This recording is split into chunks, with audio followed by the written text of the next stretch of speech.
not bossy.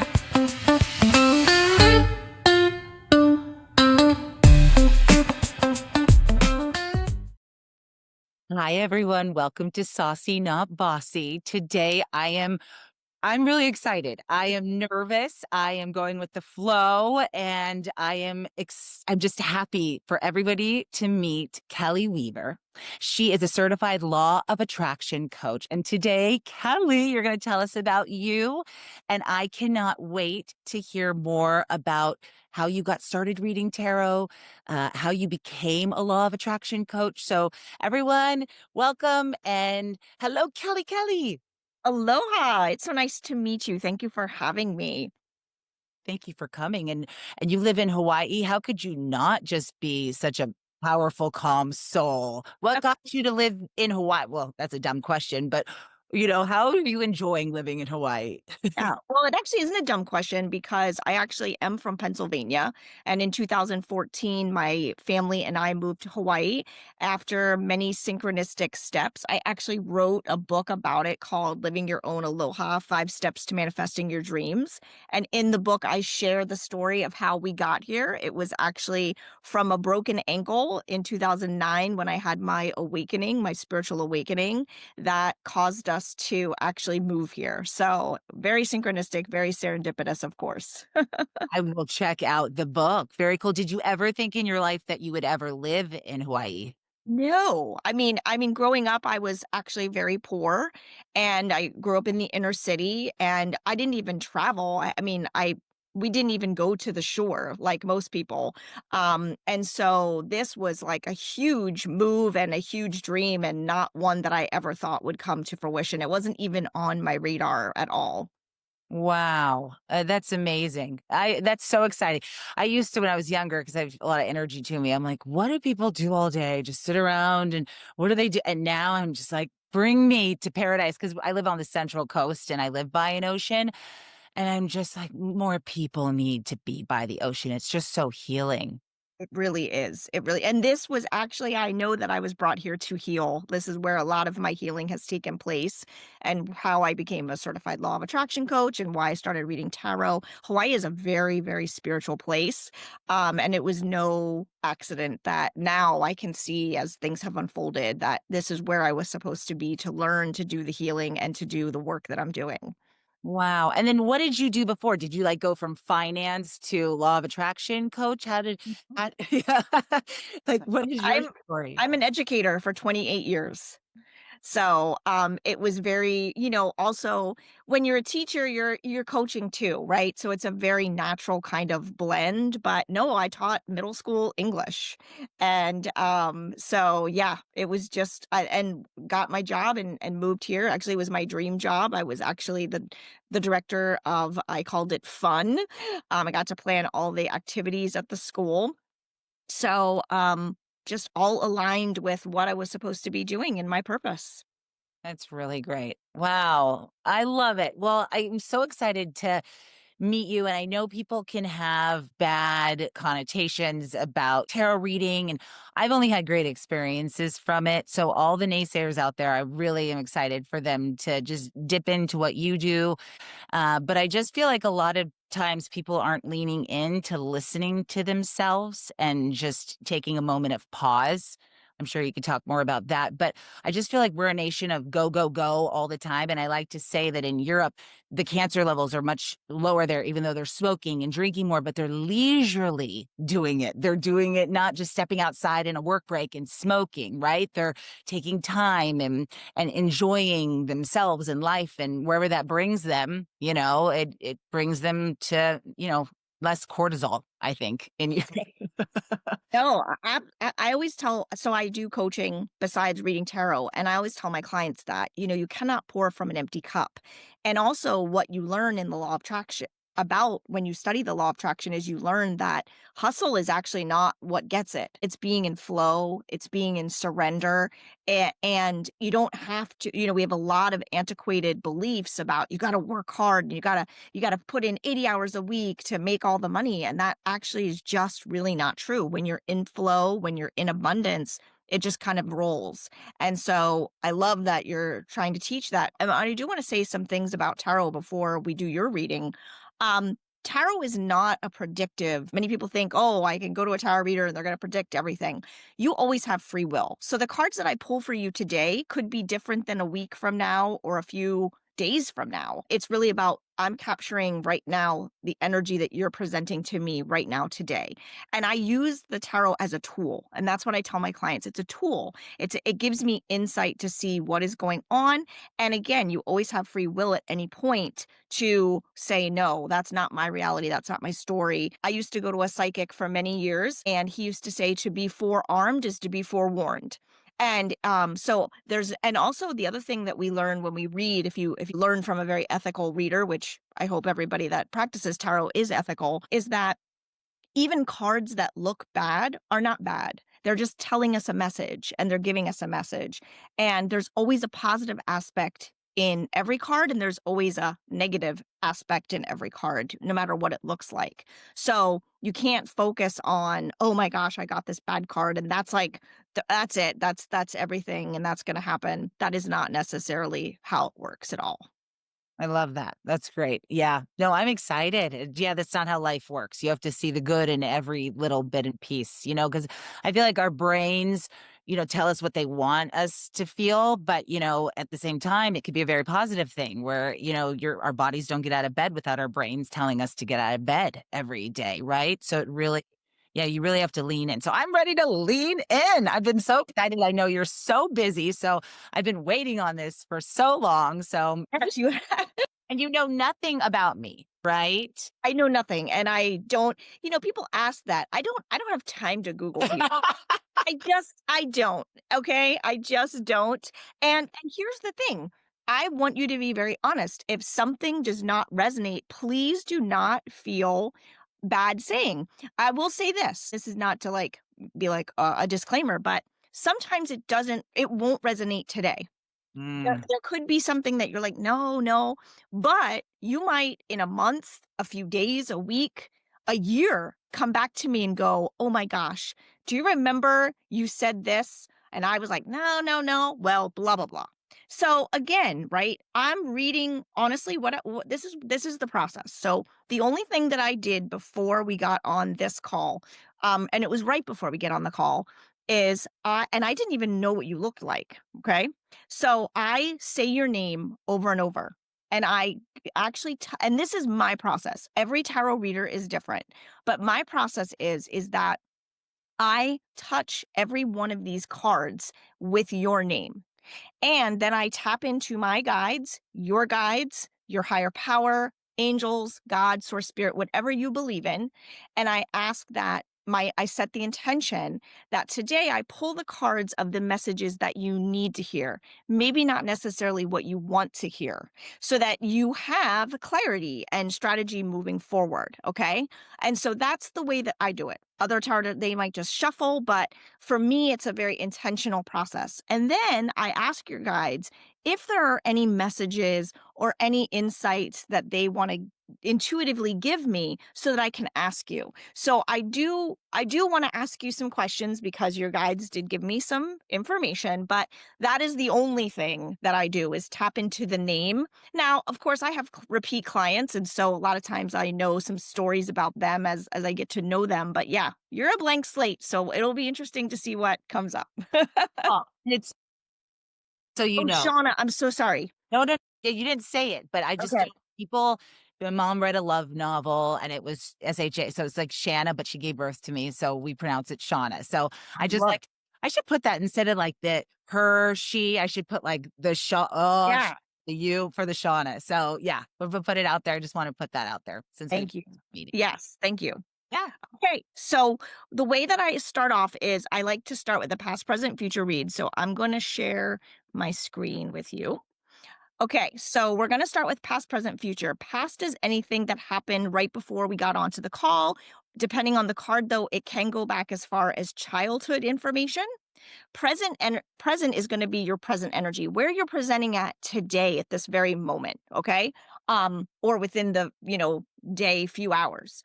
And then your future card, that's going to also depend upon what the card is. And that could be longer term energy, that could be a few days. It just kind of is what kind of comes up, if that makes sense. Okay. So past, present. Oh, yeah, emotional, I bet. This Okay. Yeah. And if emotions arise, let them come. Good, let 'em. Let Yes. them come, right? Yeah. Okay. So we're going to start out with the first pass card, which is the Eight of Swords. Now, sword energy is associated with the element of air, and it tends to stand for our thoughts, communication. Sometimes in reading, it can tell, and I know this is a podcast, so I want to be mindful and private. So, but I'm just going to share with you all the things that it could be if, On public. Don't okay, worry. Yes, okay, okay. go for So it. sometimes for me, it can stand for military references. Sometimes it can stand for abuse of any kind. In this picture, we see this woman and she's got a blindfold over her face and she's got the ropes around her body. But if you notice something, her feet are free. It might be hard to see, but one foot is on land, one foot is on water. So one foot is grounded and one foot, the water is supposed to symbolize intuition. Okay. If you look carefully too, there's a castle in the background, but she if she took off the blindfold, she would be able to see that her feet could move. She would also be able to see that the swords are a makeshift kind of guard, okay? And that if she really wanted to, she could move forward. So this is a card of, and because it's sword energy and has to do with thoughts, this could be in a past situation where you felt mentally paralyzed or trapped, not maybe by an actual external circumstance, but by your own thoughts, doubts, or fears. It could have been a toxic job, a relationship, or just a story that you told yourself over and over again that you didn't have a way out and you weren't able and willing at that point to take away that blindfold and see the situation for actually what it was. It could also be that you may have handed your power over to someone in your childhood. There could be trauma, there could be abuse, and you might have been blind to all the solutions that were at hand for you. And your nervous system could have been in survival mode. So, this is also sometimes a karmic lesson around reclaiming your voice and really learning powerlessness and who you are and how to separate truth from fear. So, does that seem to resonate? Oh, yes, absolutely. I'm getting through an abusive father that I'm letting go of after 44 years of my life. So, yes, makes Oh. a lot of sense. Yeah. So that's where I see that that past energy. And then in your present energy, we have this Four of Pentacles. Now, Pentacle energy is very different. It's earthbound energy, so it's slower. The sword energy is air, so it's kind of quick. But this is a slower building energy. It tends to deal with career, health, and wealth. And if you look at the pentacles look like gold coins. And what is this man doing? He's holding on very tightly. The only one that's free is kind of above his head. Okay. And there's a feeling of control here. So right now, you might be in a space where because of this, you're trying to regain control and establish some kind of authority. This could be financially, emotionally, even straight energetically. Um, you're trying to protect what you've built, okay? And you might be holding too tightly because of fear of losing it all. There's this need, though, because it is a four card, okay? And four in numerology is very much a number of stability. If you think of a table, it's got four legs, right? So you want this desire for stability, but you also need to, what we talked about earlier is don't cling too tightly because then you're blocking that flow of abundance, right? So you might be trying to save money out of fear rather than faith that it's going to flow to you. Or you could be closing yourself off emotionally to avoid having to be vulnerable. So right now it feels like you're in this period where you're trying to stabilize and the lesson here is about trust. Trusting yourself, trusting the universe, trusting the energy that you're going to be okay. And if safety is an issue, explore questions around that. Why don't you feel safe? What needs to shift so that you learn to trust, and things like that. And so, based on what you shared with me about your father, those things could be maybe in the background with that. But then you've got this beautiful Wheel of Fortune in your future position. And the Wheel of Fortune is about karmic circles and cycles and destiny and luck, okay, and turning points, which is very interesting because I did want to ask you one of the questions that came up for me is, are you in some kind of transitional period right now? Oh, yeah. Yeah. Okay. Because your guides told me that you were in some kind of transition and that it was a good thing and that it was something that you need to lean into, which is why I'm getting now that makes a little sense of maybe why there's some fear coming up because anybody that transitions and changes, usually that crops up. But because you got the Wheel of Fortune in your future energy, there's a momentum. This is a powerful sign that things are going to start to turn. So, what where you felt stuck and stagnant and unable to move forward, this is saying the universe is now on your side and it's coming to orchestrate a whole new kind of level. So there's going to be potentially unexpected opportunities. You might start seeing more synchronicities around you and being like, wow, that's a weird coincidence. And it's funny because I actually just watched a podcast a YouTube on this really awesome thing about synchronicities. And the changes may feel like completely out of your hands, but that's exactly what you need right now, and that's what the universe is trying to help you. So it's really reminds you that nothing is going to stay the same and change is good and it's the only thing in life that is inevitable. So keep going with the rhythm, with those kind of rhythms. You're at this really pivotal turning point in your life when this shows up, and it's by these past efforts, it's by these past experience that you're making. So make sure that you're staying open, make sure that you're allowing, and instead of holding like kind of, physically, I want you to like open yourself up. So, really you've been this place of fear, entrapment. You're now cautious. You're trying to guard things because this kind of really not screwed you up, but made you start to question things. And so you're not stuck. You're actually creating more opportunities. So allow that. Love it. So Yeah. that's what I have for you so far. Okay. I'll run with that. I'm so glad this is recorded too. This is great. Yeah, yeah, exactly. I usually always record. That's another thing. You might go to a tarot reader, they won't allow you to take pictures. They won't allow you to record. I never understood that. I don't do that with my clients. My clients always get a recording because I want them to be able, especially if they're like telling me, yeah, I don't know, it's not really resonating right this second. I want them to be able to go back and have it so that they can listen to it and then they can say, oh, yeah, maybe that did happen, or now I understand what that meant. Love it. Yep. So then what I usually do with a client is after we go through their past, present, future, kind of talk about it, then if they have any specific questions, we pull some cards and try to get them some clarity on that. Oh boy. I don't know. I've been in this lawsuit. I've been in with my father, which is insane when you think about him. And my mother's going through it and I've got kids and I don't know from what you said, I don't know. I guess I have to just be very positive about the future and just let go of things, which I'm trying to do, but I don't know what specific questions to ask. I don't know. There's just so much. I guess Going on right now. guide me. Yeah, I guess this is where I'm saying like I'm open to anything because I've been Got it. in chaos for 2 years of sorts, you Do you know. have a good relationship with your mother? Yeah, so my dad left my mother after 43 years of marriage for another woman when she got Alzheimer's, and so Hmm. she lives with me. Okay.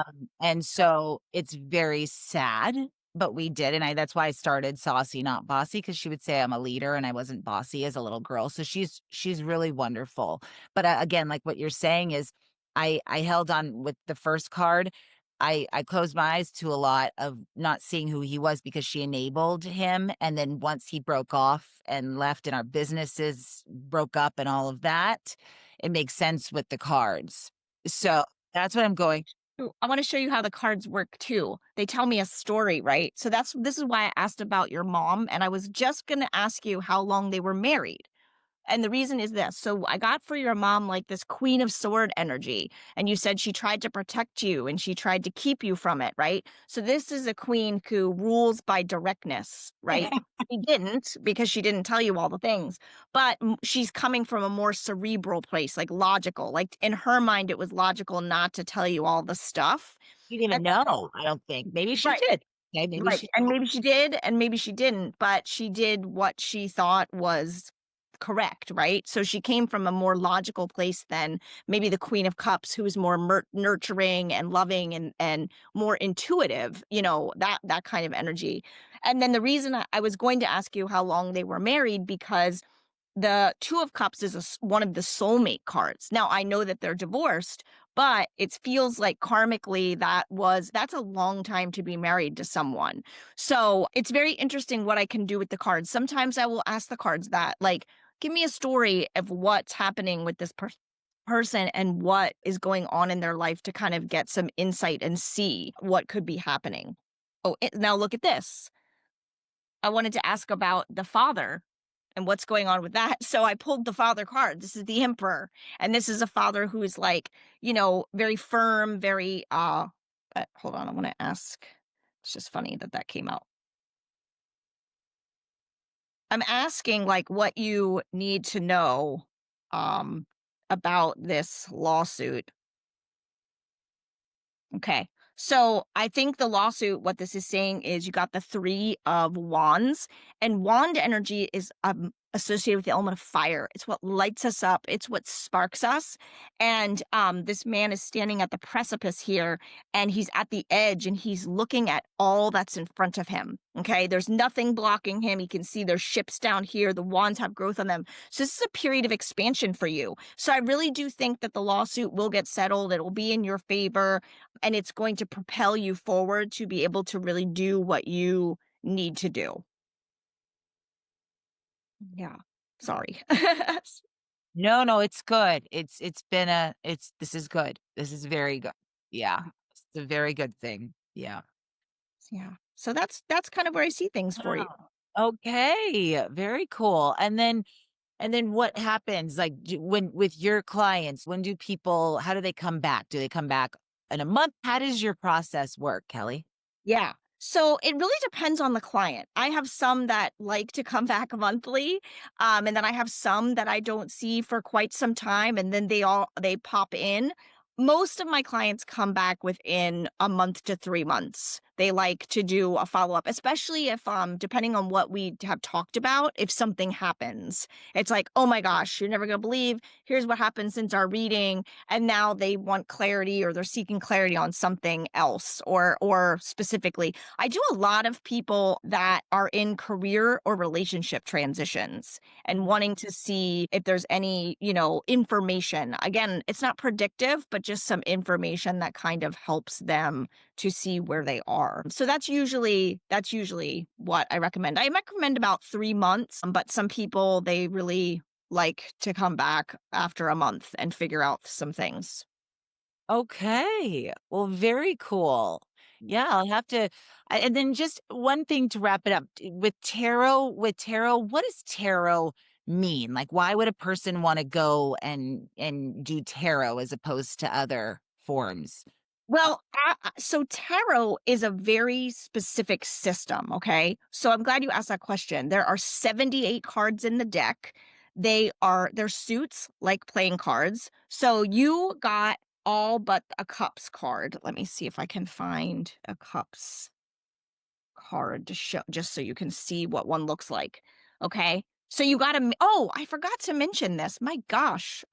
Sorry. I think it's the nerves of knowing this is a podcast. The Wheel of Fortune is a major arcana card, and I forgot to mention why that is so important. Major arcana cards serve two purposes. When I see them in a reading, they usually mean that there's a major shift or change, which kind of also went with when I asked your guides and they told me that you're in this transition phase. Um, or it can mean a karmic lesson that you're learning in this lifetime. Usually it means change. If I work with you though, quite frequently and I see a similar card come up, then I start saying to you, you know what? I think that's actually a karmic lesson that you're learning. Okay. So let's say, for example, you get the Wheel of Fortune on several readings. That's probably a karmic lesson also that's going on. So there's suits. And so there's swords, there's pentacles, there's wands, and there's cups. And cups, we didn't get one of those. They are associated with the element of water. They have to do with our emotions. So they also tell me a lot about my clients and what they're struggling with. Like if you get a lot of swords, that to me tells me you're struggling with cerebral things, logical things, actually trying to solve a problem. The wand energy is more spiritual, more creative, more your soul's purpose. Cups are about emotions. If I get a lot of emotions, you're really struggling with something. And then again, those major arcana cards are transitions or karmic lessons. So there's a very I don't and this is the other thing about tarot. You can look up cards and you'll see very prescribed kind of descriptions of the cards. And I'm not saying that that's not what it is. Like at the essence of this card, it means control, needing to have control. At this card, it means like partnership and love. Okay. Cause you look at the numbers, you look at the picture on it. But again, real good tarot readers also rely on their intuition and they look at it as a story rather than as individual cards. At least that's how I read. I like to see the big picture in looking at all of this. And here's the irony. The first card that I pulled for you to show you a cup, and I know I wasn't pulling for you. I mean, I wasn't pulling for you. I was just trying to get a cup card. But isn't it funny that I stumbled upon the Three of Cups, which is about celebrations and happiness? And we had just talked about, and it's another three card, which is about collaboration and cooperation. And I said that, your lawsuit would go in your favor. So, I don't think there's any accidents. And I do think that it tells a story. And I think that so that's a good thing. If you are getting a tarot reading, make sure they're using tarot cards. Some readers will infuse, and that's fine. They'll infuse oracle cards. And oracle cards, they come with like a book. Then you can read the message in the book, and like this one says rainbow blessings. Blessings are showering your life, Shauna. And then you look up in the book, and that's okay. It's totally fine. It's just that, like you said, know what you're getting. And if it's a tarot reading that you want, I use the traditional cards. However, there are other cards that they're just different artists, but I use the traditional cards. Why? Because that's the deck that spoke to me. There's really no right or wrong, but it is a good question to ask. Am I getting tarot? Am I getting oracle? Am I getting both? None is right or wrong. It just depends on what kind of you want. Got it. No, that's really a great education. And did you study with somebody or is this self-learned? I did. I did. I took a class in person. I took a class online, and one of the things that I loved was my teacher. Both teachers said tap into your intuition. And so what I love about it now is it does really help me tap into energy, hear the story so that I can serve especially my coaching clients because tarot is one way that I work with people, but I use tarot also in my coaching to be able to intuit where I see people blocked and where I like. So, for example, if I was working with you as a coaching client and this card came up, I would be like, okay, Shauna, we really need to work on your mindset. What stories are happening? Where do we need to, do you have money blocks? Do you have relationship blocks? I'd be working with you to figure out what beliefs are holding you back. So again, it's a tool for me. It's one of the tools that I can use also in coaching. That's great. I love that. Well, yay, Kelly. Thank you. And I'm going to resonate with that. And I hope all does go well. But I feel like when you're a good person, good things come out of it. So it's nice to have, the cards and your intuition and your help, guide me through the months ahead that I have. So now where does everyone find you? Where do people find your book? Tell us, tell us. Yes. So my website is www.soulvivor, SOULVIVOR 808.com. 808 is the area code for Hawaii. So that's why. And that's my website. That's where you can book private readings. I also do group readings. So if you have like a group of women that want to have a ladies' night out, group of men, I'm not opposed to that. I said I've never had men on a group reading. I do have men that come to me privately, but I do those. I do parties. I've gotten to go to hotels, and I just did a show in Waikiki on Friday. So I have many different things. And then I also have information on my coaching programs there. My book, the best and easiest place to get it is on Amazon. It's Living Your Own Aloha: 5 Steps to Manifesting Your Dreams. In this book, I teach specifically a manifestation process of how I have manifested all the things in my life. And I'm currently working on my second book on synchronicities. So, super excited about that.